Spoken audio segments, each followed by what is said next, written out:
আসসালামু আলাইকুম। আসলে রৌদ্রের জন্য বোঝা যাচ্ছে না আমাদের এই যে কি বলে বউদের বাড়িটা একটু ভিতরে তো, কাঁচা রাস্তা, আর আমাদের ফ্যামিলি সবাই আসতেছে। এই যে এই যে ভিতরে ঢুকতেছি, দেখি দেখি বাবা। আসসালামু আলাইকুম। ওয়ালাইকুম আসসালাম। আসসালামু আলাইকুম। ওয়ালাইকুম আসসালাম। এই যে আপনাদের রাস্তার অবস্থা খারাপ, সেই জন্য জামাই আসতে আসতেছে।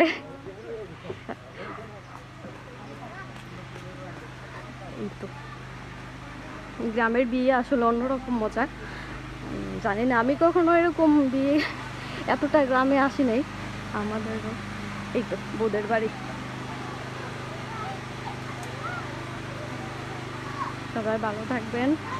নতুন বউ জামাই সবার জন্য দোয়া করবেন যাতে